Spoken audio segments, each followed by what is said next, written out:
Hare Krishna. Welcome to another evening in the lives of the Vaishnavacharyas. My name is Chaturatma Das.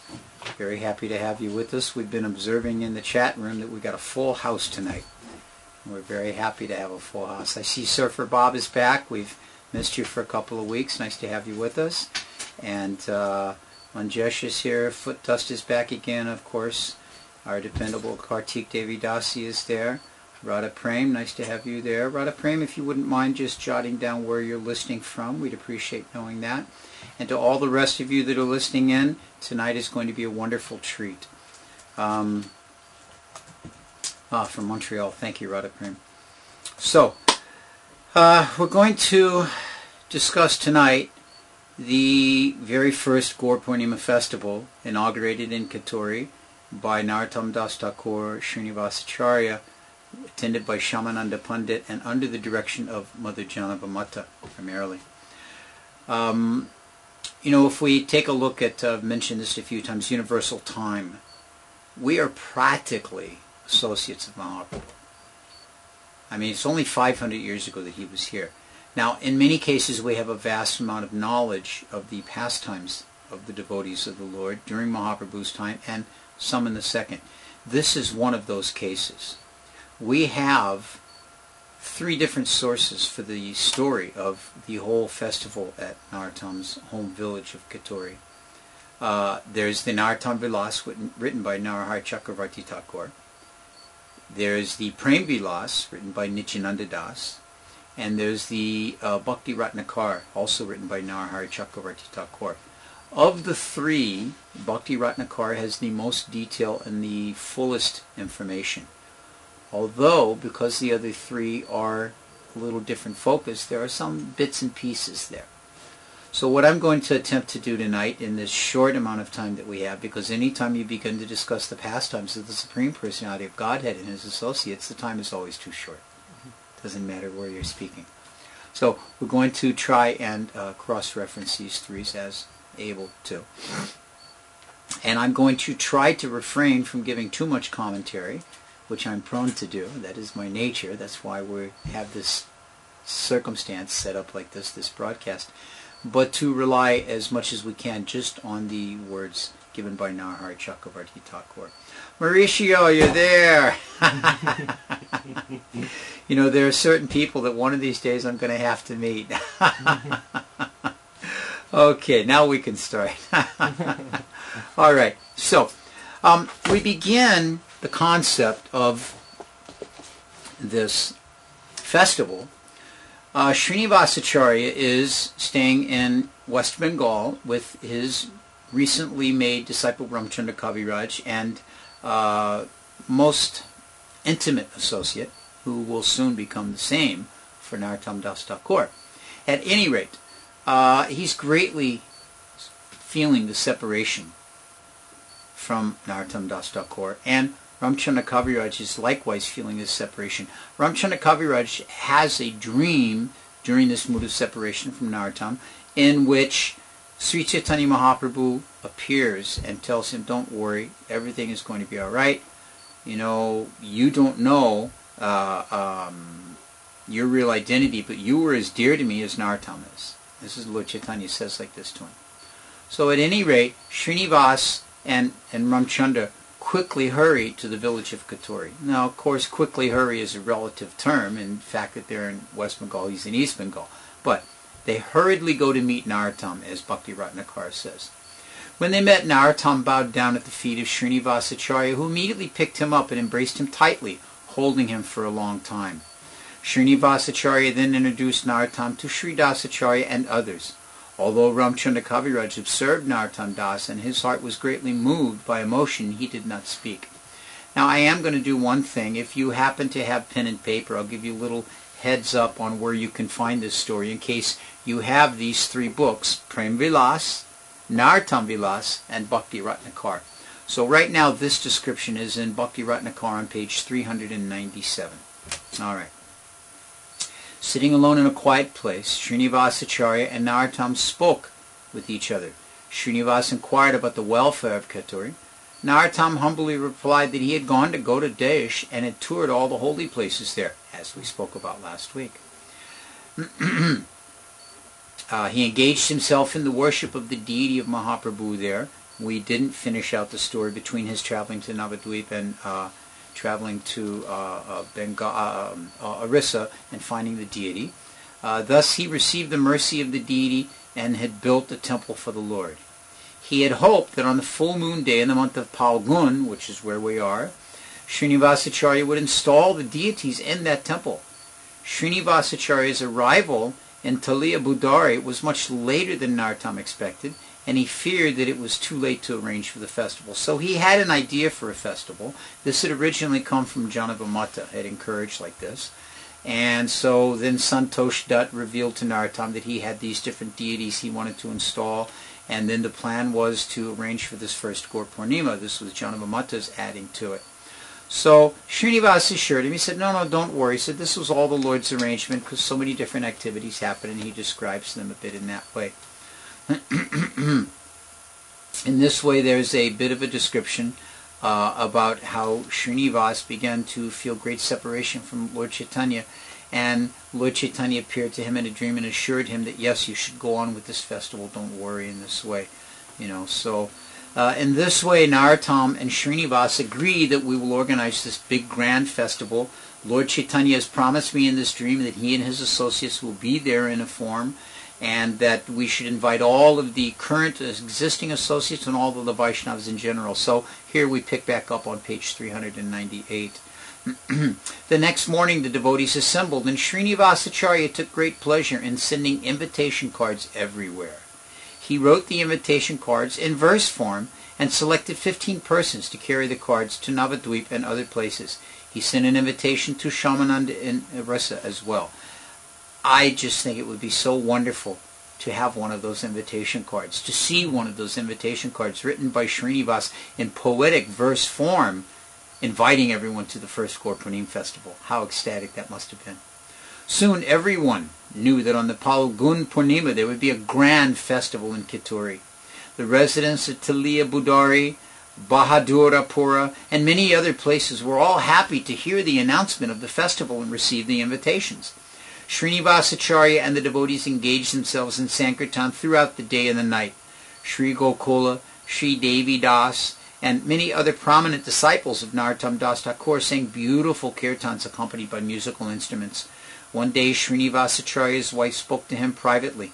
After that conversation, Srinivasacharya entrusted Ramchandra Kaviraj to the care of Narottam Das Thakur. Srila Prabhupada one time said that when it comes to issues of social significance, that women should be consulted. They are more sensitive to these things. So here we see that apparently, without much indication given here, it's noted in other places, that Srinivasacharya's wife understood the importance of Ramchandra Kaviraj staying with Narottam Das Thakur. And this is the point at the beginning of a Kittur festival in which Ramchandra Kaviraj is turned over to Narottam Das Thakur. Narottam Das was very pleased with this, and on the order of Srinivasacharya, he kept Ramchandra Kaviraj in Kittur. So in this way, the festival has not yet begun, but arrangements are being made. And so Srinivasacharya goes back to his village to get everything organized and bring people there. And then, thank you for taking care of that, Abhay. And then the festival arrangements start going on in the direction of Santosh. So in this way, Narottam Vilas gives this similar explanation on page 80. And the Prem Vilas gives this similar explanation on page 143. So now we'll go to the arrival of the festival. So,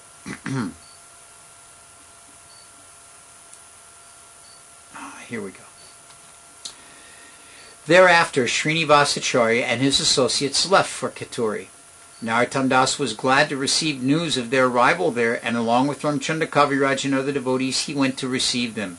Sri Santosh Dutt also went so that he could introduce himself to Srinivasacharya. Remember that Santosh Dutt is the cousin of Narottam and has taken over the management of the kingdom in the absence of the father of Narottam, Krishnananda, who has become very elderly and turned over the management to, he had hoped, his son, but instead to his cousin, to his nephew.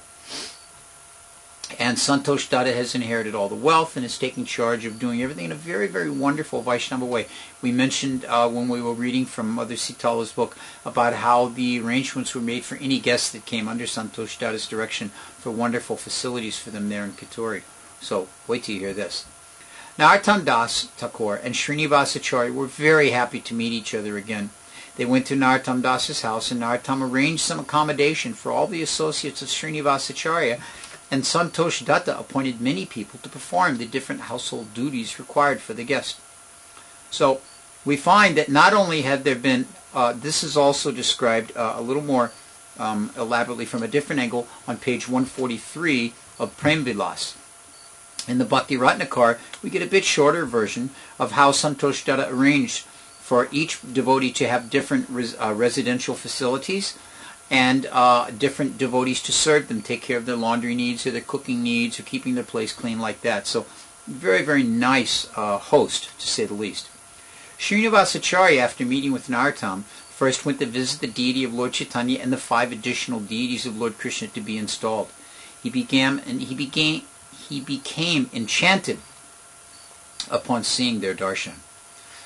Narottam Das was becoming anxious because it was very short of time, and Shyamananda Prabhu had not yet arrived from Orissa. At last, he received news of Shyamananda's arrival and hurriedly went to tell Srinivasacharya, only to find Srinivas had already reached there. They were all overjoyed to meet again. You can just take a second and imagine in your mind's eye. Narottam and Srinivas are relatively close. It takes some distance of days to meet, and occasionally they see each other. Now they've seen each other after some time, and they're very, very happy, and bring into this mix Shyamananda from Orissa, who hasn't seen them either since they split up some time back. And you can just imagine how happy these devotees were. They were just ecstatic upon seeing each other's company. Now, we get the description of Mother Janava Mata beginning to make her arrangements to come to the festival. Srimati Janava Mata, who lived in Kardaha, decided to attend the festival in Kituri as well. At that time, she received the divine message from Sri Chaitanya Mahaprabhu in which he ordered her to go to Kituri as soon as possible because Srinivasacharya, Narottam Das, and others were waiting for her. The Lord also told her that because of the desire of his disciples, Srinivas and Narottam, he himself and his intimate associates would appear during the festival to sing and dance in the Sankirtan. So here we have 2 promises from the Lord that he's going to appear at the festival. Srimati Janava Ishwari became overjoyed because of the appearance and instructions of her Lord, and she left at once for Kituri. The people in Kadadaha heard that Janava Mata's journey was about to take place and came to see her. She entrusted responsibilities to qualified persons and gave some important information to Sri Vasudha Devi.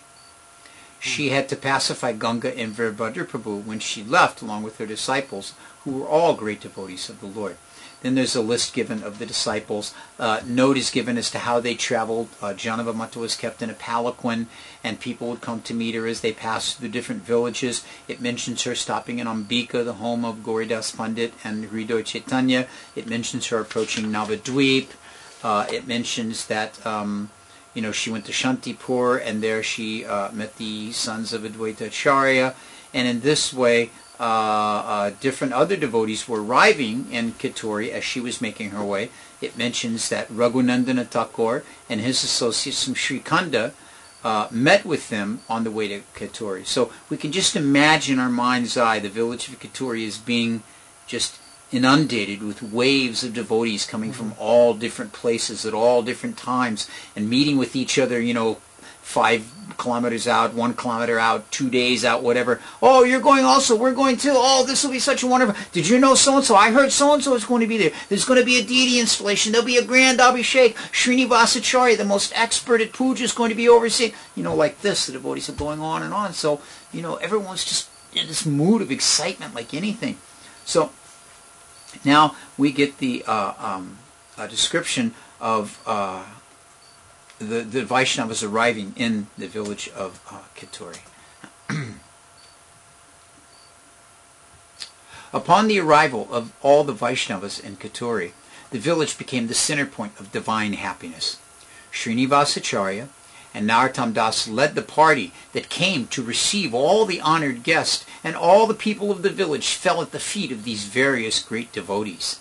Upon seeing this nice reception, one man commented that formerly the village had been mostly non-believers, but by the association of Narottam they had become all godly persons.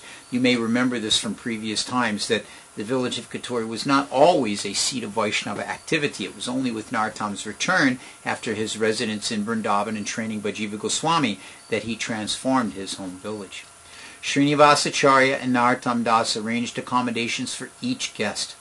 The Vaishnavas were astonished to see so many nice facilities and residences, such a vast stock of foodstuffs, and so many attendants to take care of the responsibilities of the festival.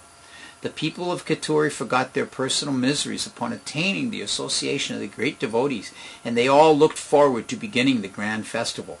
They considered themselves very fortunate because the village had been blessed by the dust of the lotus feet of exalted devotees. The people were impressed by the way the houses had been decorated and by the magnificent altar of the deity of Sri Chaitanya Mahaprabhu, although the Lord had not yet been placed upon it. So here we have, as I've mentioned, this amazing accommodation for this festival.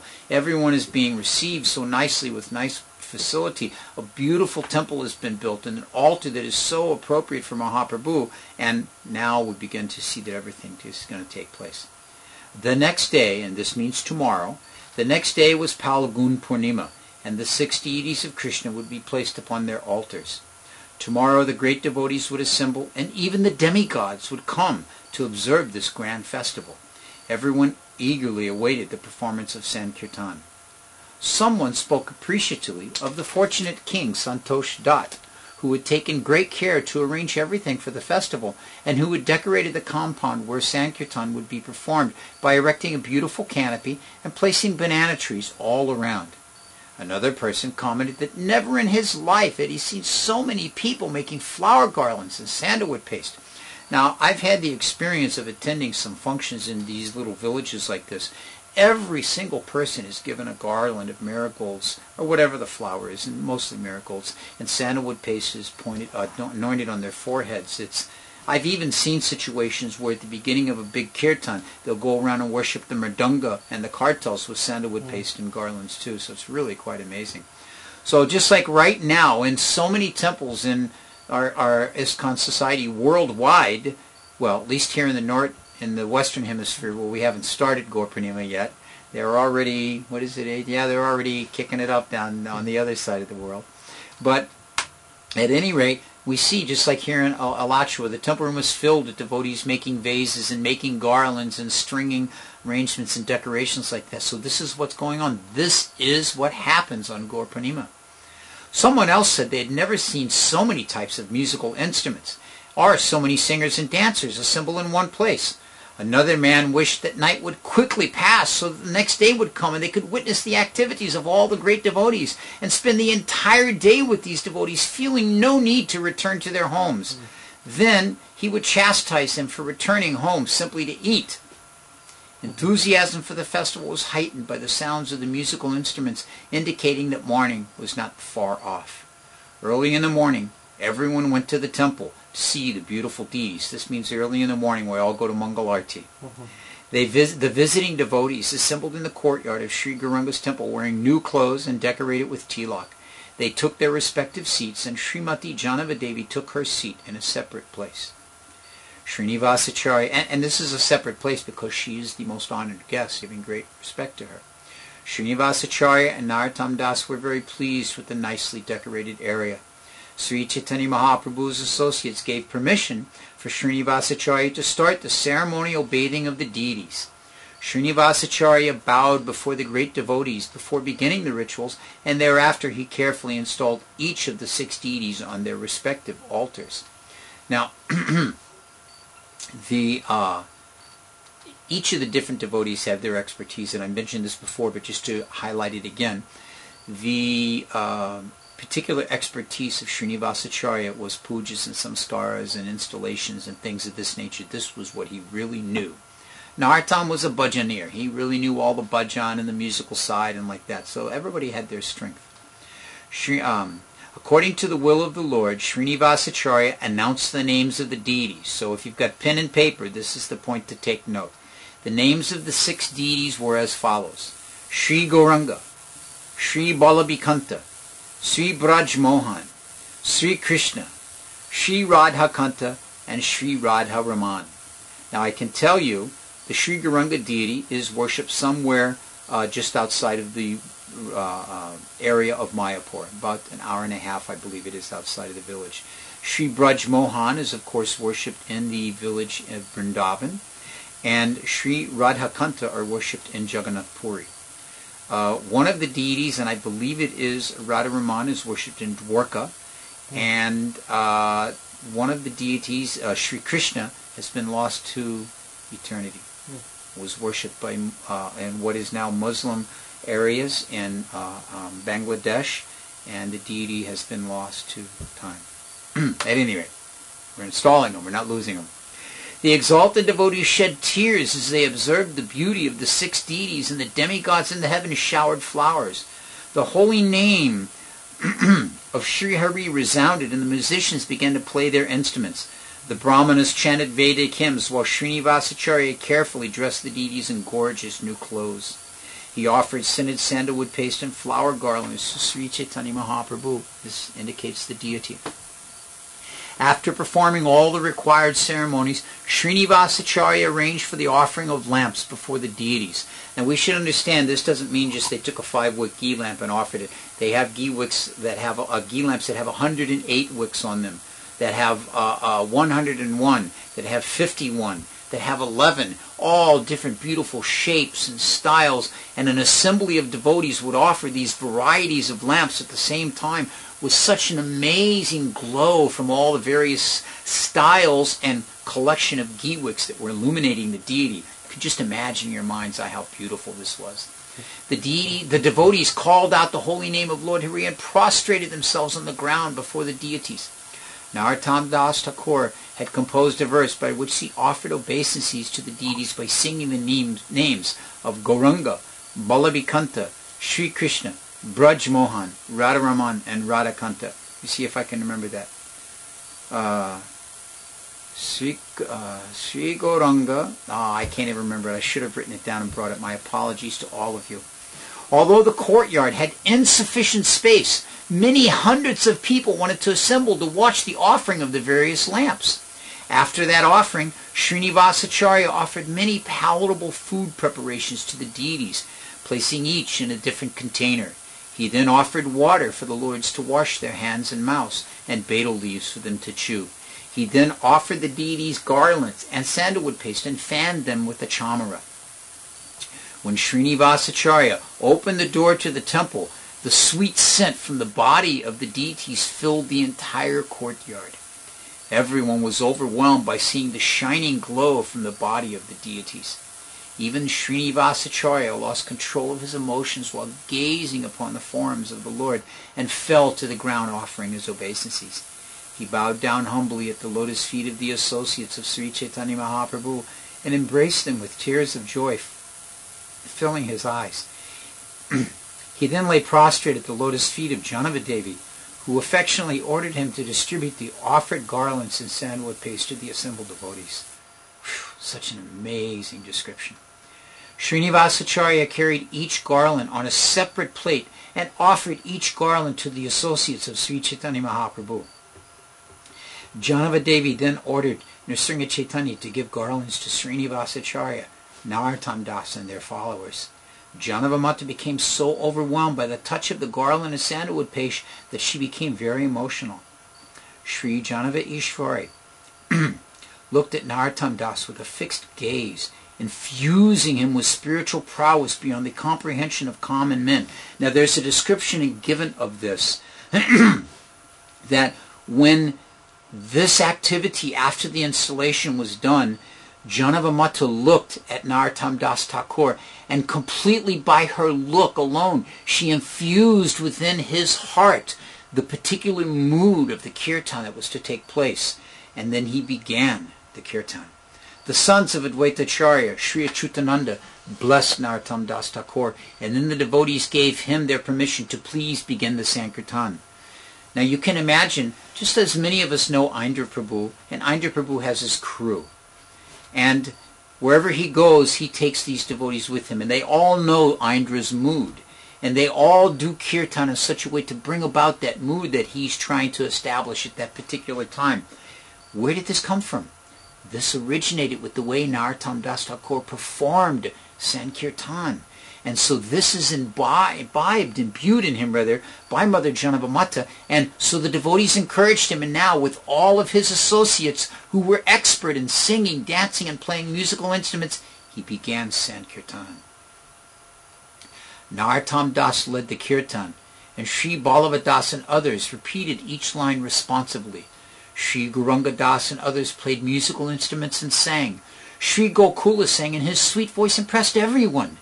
The audience became mesmerized by the dramatic performance of the musicians. Are these mundane musicians entertaining for the sake of profit, distinction, and adoration?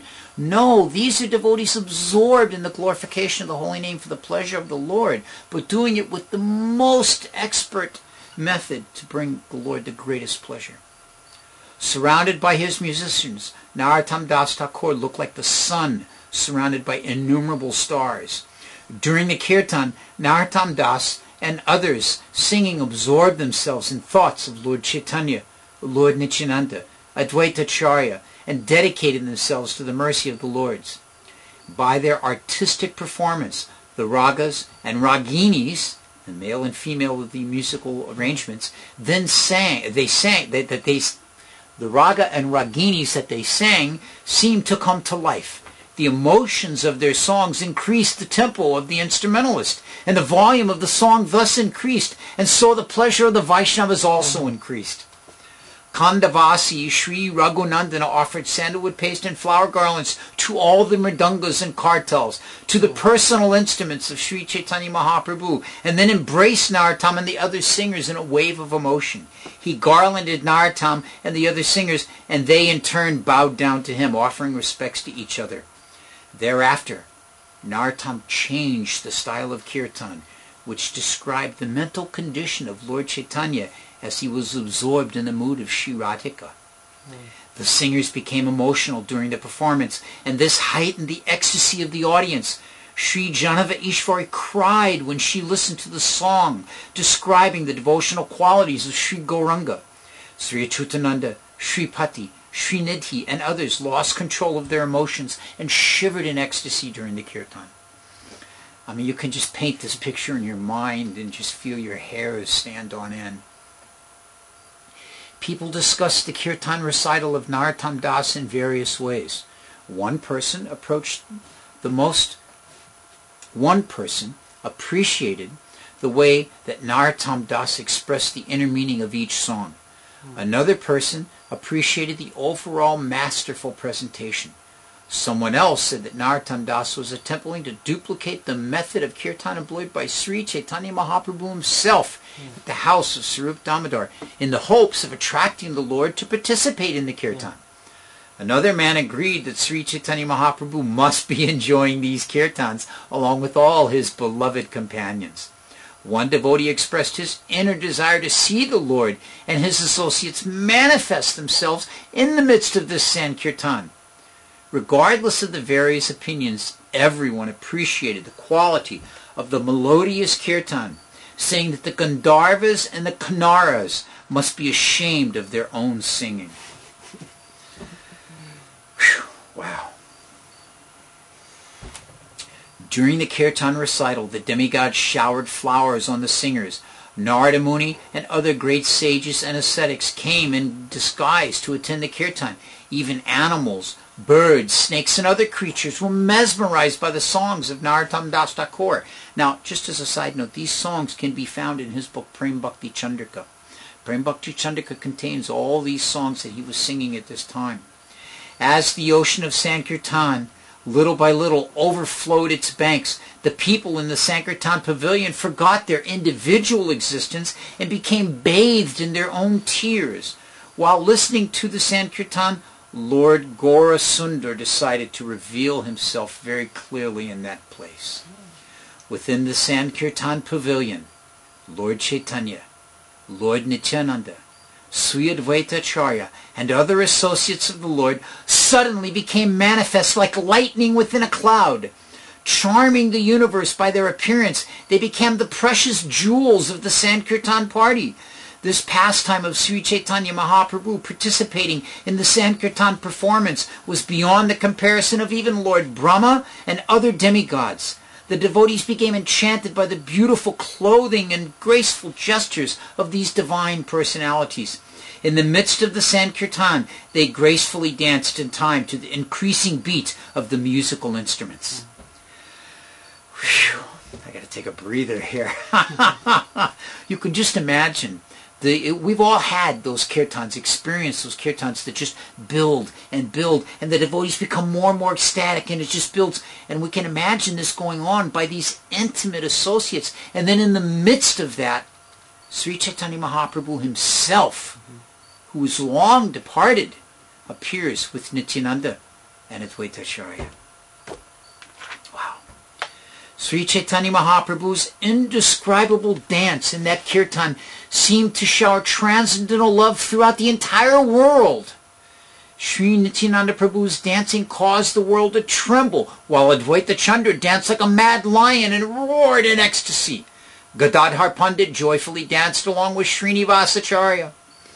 The ecstatic dancing of Srivas Pandit, Murari Gupta, Vakreshwar Pandit, Haridas Thakur, Sarup Damodar Goswami, Gadadhar Das, Ramananda Roy, Vasudev Dutt, Sarvabhauma Bhattacharya, and Vijay Vaschapati lifted the people out of their sorrows and miseries. Now remember, we were discussing last week how each of these places of pilgrimage were just in the depths of despair and disappointment and distress because all these personalities had left. There was no joy and happiness. But here, at this first of the celebrations of the Gaura Purnima festivals, so many devotees are there, and these personalities that had departed from this world have reappeared and are taking part in this incredible kirtan. So we just imagine the mood that was present there. Achyutananda danced with tears of joy flowing from his eyes, while the dancing of Mukunda Dutt, Sri Narhari Sakar Thakur, Sri Raghuvanandana, Gauridas Pandit, Sri Pati Acharya, Sri Nidhi, Govinda, Madhava Ghosh, and Basu Ghosh enchanted the entire world. Hundreds and thousands of people participated in this Sankirtan, and this list included Mukunda Dutt. Can I read the entire list? It lists 30 or 40 devotees in this Bhakti Ratna card. So amazing. Even the demigods and the Gandharvas danced in that great Sankirtan performance. Lord Gaurachandra loves his devotees. We should take heart in that statement. Lord Gaurachandra loves his devotees. And he fulfilled the desires of Srinivas Acharya and Narottam Das Thakur by appearing before them during the performance of Sankirtan. When the Lord embraced Srinivas Acharya and Narottam, he softly told them something confidential that others did not hear. Thereafter, Sri Chaitanya Mahaprabhu and his associates suddenly disappeared. This left all the devotees in a state of utter despair. Their pitiful lamentation broke the hearts of all those who witnessed the scene. The sudden appearance and disappearance of Sri Chaitanya Mahaprabhu within the Sankirtan created a sense of despair in the entire audience. Remember, even the common people, if such people can be considered common, could see Mahaprabhu. Upon the disappearance of the Lord, people became struck by the reality of their miserable lives, and in great disappointment they lamented piteously. One person cried out for Sri Chaitanya Mahaprabhu, while another looked everywhere trying to find Sri Advaita or Lord Nityananda. Someone else longed for the sight of Sri Gadadhar Pandit, while someone else was asking, where did Haridas Thakur and Vakreshwar Pandit go? Someone else called out for Srivas Thakur and Murari Gupta, while another cried for the association of Mukunda Dutt and Narhari Sakar Thakur. One devotee wanted to see Gauridas Pandit and Gadadhar Das, while another looked longingly for Sarup Damodar Goswami. At last, everyone abandoned all hope and rolled on the ground, crying loudly because they would never see Sri Chaitanya Mahaprabhu and his associates again. Tears flowed so profusely that the ground became muddy. Even the atheists who had come to the Sankirtan only for fun, to make jokes, began to cry in this separation. Lifting their hands high into the air, they prayed to Sri Chaitanya Mahaprabhu to protect them from sin and misery of their wicked lives. When Sripati, Srinivasacharya, and others regained their external senses, they could not believe what had actually happened, and they had enjoyed the association of the Lord. The people in the audience were also amazed by the vision they had seen. Srinivasacharya and Narottam Das explained to them that they had been witness to another of the wonderful pastimes of Sri Chaitanya Mahaprabhu, and that the Lord's pastimes are always beyond comparison of ordinary materialistic persons. Whew. Shri Gauranga Mahaprabhu ki jai. Srimati Janav Ishwar confirmed their statements by saying that Sri Chaitanya Mahaprabhu had fulfilled the desires of every of his beloved devotees, especially Narottam Das, by appearing during his performance of Sankirtan. Are we good? Okay. By his appearance, Sri Chaitanya Mahaprabhu had delivered many atheists from a life of sin and future damnation, and had lifted mankind out of its ocean of sorrow. Pay attention to this next part, because in some of our temples where we currently observe this, people question its authenticity.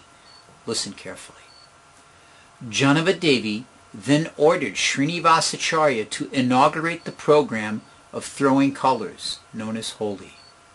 Srinivasacharya at once brought different kinds of colored powder and put them into various containers and mixed them with sweet perfumes. On the request of Janavamata, Srinivasacharya and Narottam Das first approached the associates of Sri Chaitanya for permission to begin the holy program. Having received their permission, Srinivasacharya first put the colored powders into containers, and keeping the powder made from the pollen of flowers in a separate container, offered both kinds of powders to Janavadevi. She then took the containers and offered them at the lotus feet of the deity of Sri Chaitanya Mahaprabhu. Thereafter, all the devotees enthusiastically played Holi. Some of them smeared the colors on the body of Sri Chaitanya Mahaprabhu and could not turn their eyes away from observing the sublime beauty.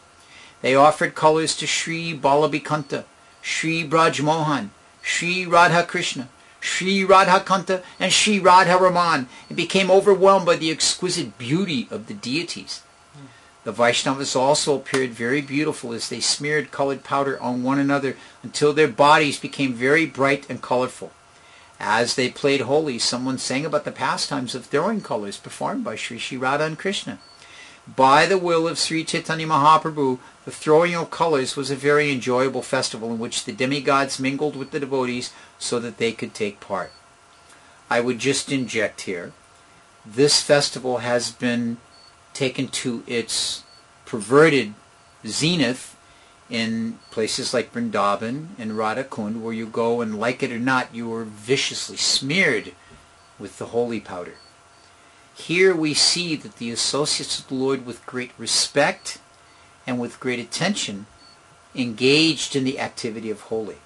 If someone was not interested, if someone did not want to do, they were not forced to do. So just a bit of politeness to keep in mind, so we don't get wild and crazy and create offenses while we're trying to enjoy ecstasy.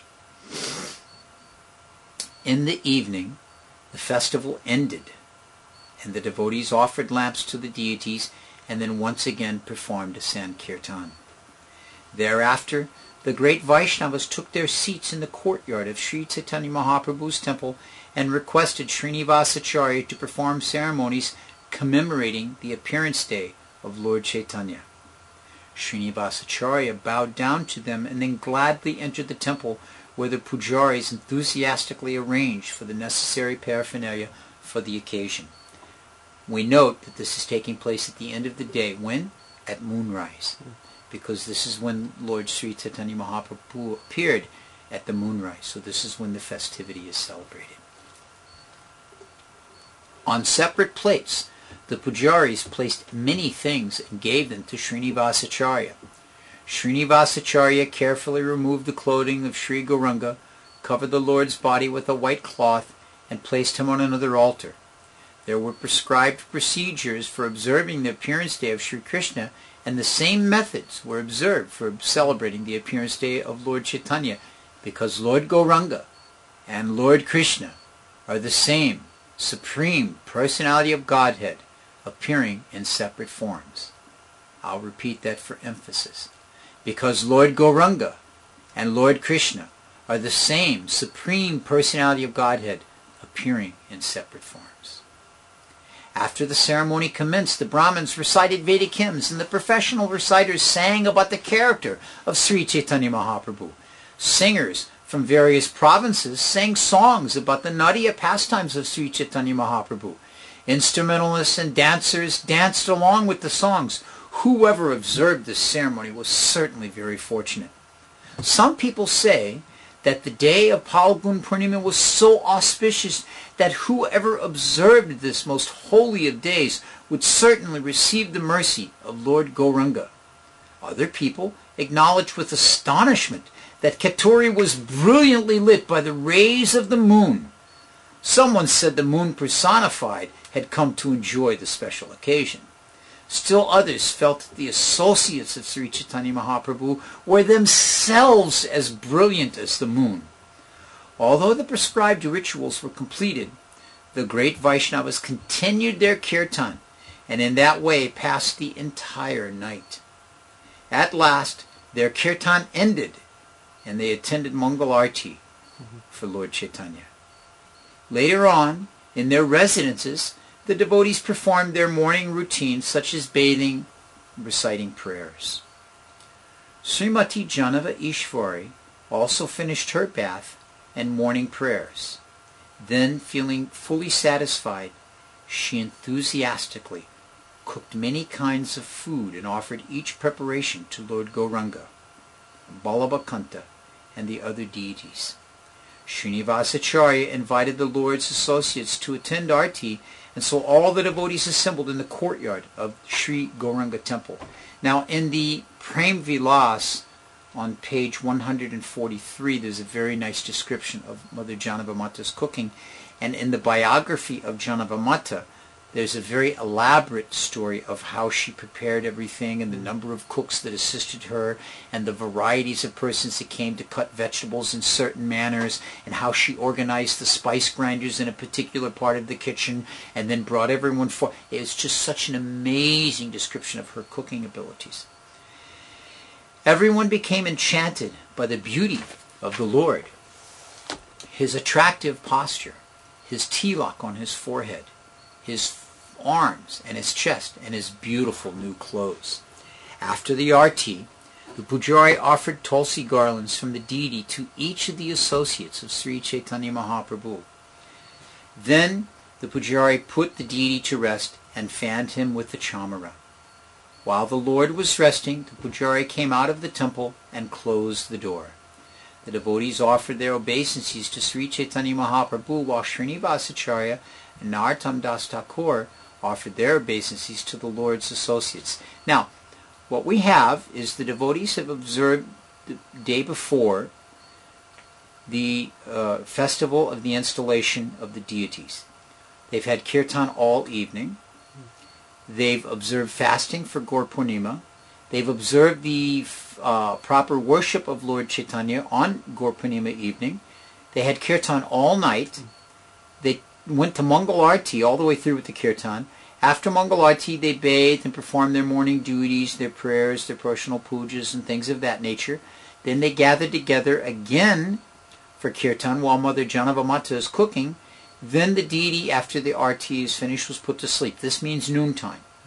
This means it's been almost 36 hours now. They haven't taken prasad. No, 36? 18, 12, yeah, 24 hours like that. So now we get to the good part. Srimati Janava Devi instructed Sri Madhava to invite the associates of Mahaprabhu to come and take their seats and enjoy Mahaprasadam. Sri Achyuta, Sri Pati, and the others happily agreed to Madhava's polite request, and Srimati Janava Devi distributed the Mahaprasadam to them with her own hands. Imagine being fortunate enough to attend this festival. Imagine being fortunate enough to see Sri Chaitanya Mahaprabhu appear. And then imagine that the Mahaprasad is given to you from the very hand of Janava Mata. Everyone appreciated the excellent preparations made by Janava Devi and relished them with great pleasure. After washing their hands and mouths, the devotees went to their rooms to rest. Janava Mata then affectionately distributed prasadam to Srinivas and others, and when they finished eating, she also partook of some of the Mahaprasadam. In addition, she fed the many people of Chaturatma. The visiting devotees had decided to return home the following morning. That evening, Srinivasacharya requested the devotees to cook at their residences, and that it was the desire of Santosh Datta to serve them. Happily, everyone cooked various preparations, offered them to Lord Krishna, and then partook of the prasad. Santosh Datta was a fortunate soul because everyone accepted his food and appreciated it in many ways. I can barely go on to the next few paragraphs because this describes all of the devotees departing from Chaturatma and returning to their places. So I won't go on. I will say this. This description given in Bhakti Ratnakar is the mood that we as followers of Sri Chaitanya Mahaprabhu should prepare ourselves with tomorrow. We should all rise and go to the Mangal Arti. We should spend our day remembering Lord Chaitanya. Now, if we're fortunate enough to sit in the temple and perform Sankirtan all day, or if we're fortunate enough to be in the temple preparing for the Abhishek, or if we are fortunate enough to stay in the kitchen and prepare the foodstuffs for the Lord's pleasure, very nice. But there are many of us that are required to perform our activities and our work. Maybe some have been able to arrange to get off this day, maybe some have not. We can understand from the mood that's present in this description of Narahari Chakravarti Thakur that the exact mood of the devotees there can be found in our hearts if we make that effort.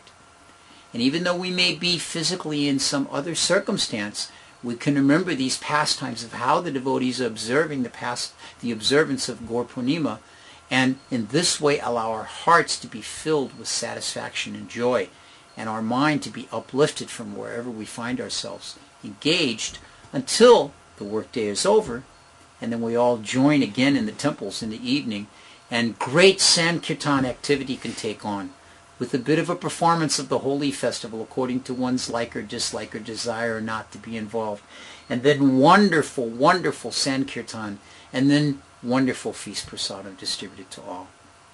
So this is the mood that we want to embrace as each and every one of us, followers of Sri Chaitanya Mahaprabhu, disciples of Srila Prabhupada and his followers, prepare ourselves to enter into this Gaura Purnima festivity as we enter into tomorrow, this day that is so important and so holy to all of us who are the Lord's followers. So with that, we finish this description of the first Gaura Purnima festival held in Chaturatma, overseen by Shyamananda, Srinivas, and Narottam under the direction of Sri Janava Mata. Hare Krishna. If any of you in our chat room have any questions you would like to ask, or if any of you have anything that you have an inquiry about regarding Gaura Purnima from the reading or not, we'll be happy to take those questions. We have a few minutes left before our session is finished tonight. As I mentioned, the three books that we have referred to this evening, primarily we have read from Bhakti Ratnakar.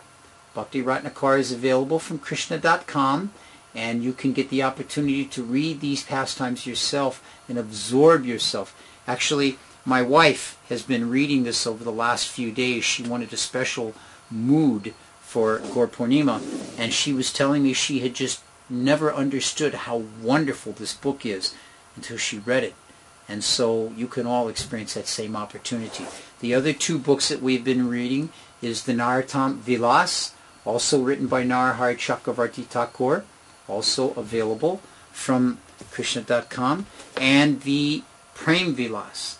Prem Vilas is a wonderful book written by Nityananda Das, the disciple of Janavamata, describing the same activities of Srinivas, Narottam, and Shamananda.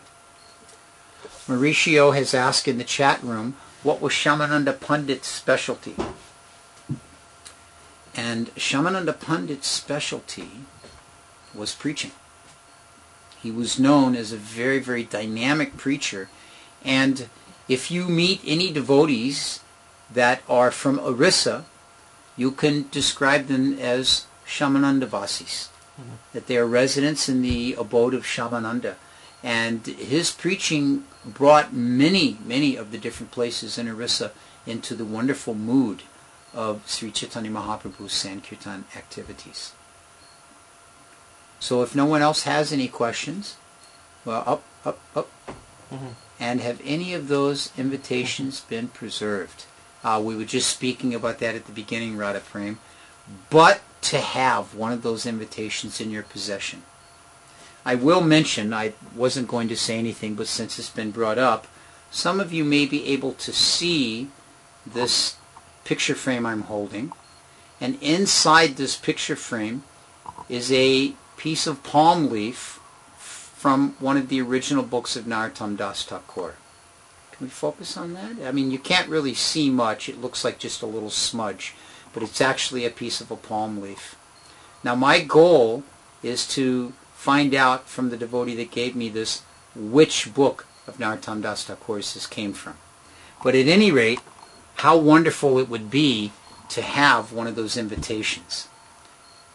I don't know that any have been preserved. This is one thing, Radha Prem, is that there are oceans of different types of devotional books and devotional paraphernalia that has literally been lost to the ages. Narottam Das Thakur's own home has been torn down. No, Narottam, his home? Yeah, in that area there, many of the places of his pastime, nothing is left there. Because in the course of political and, time, political history and time and like that, these places have come under the different types of rules and leadership of governments and religious traditions that do not so much appreciate their value, and simply, that's that. I was in Vrindavan one time. Oh, Radha Prem says he's an archivist. Oh, you and I should exchange emails, Radha Prem. Contact Krishna.com. Please, Radha Prema, contact Krishna.com, and they will forward your email to me so we can contact each other. I don't want to do it over the air.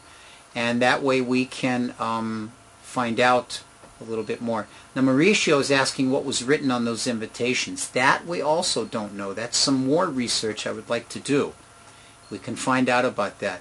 But I'd like to speak with you, Radha Prem, a little bit more detailed about your archival interests. And anyone out there that does have information in this regards, it would be very interesting to find out exactly what was on those invitations and what was the form of poetry and verse that Srinivasacharya wrote. But I imagine this is another one of those mysteries of the devotional heart that we won't find out the answer to until we leave this world and go back to the spiritual world and are able to ask Srinivas, oh, by the way, that time you wrote the invitations, could you tell me what verse you put on there? I'm sure all of you out there listening will get there much sooner than I do if I ever get there. So with that, we're a little bit after 9 o'clock. We thank all of you very much for joining us tonight again, and we wish all of you the most blissful and ecstatic and uplifting of Gaura Purnima festivals tomorrow. Hare Krishna. All glories to Sri Chaitanya Mahaprabhu.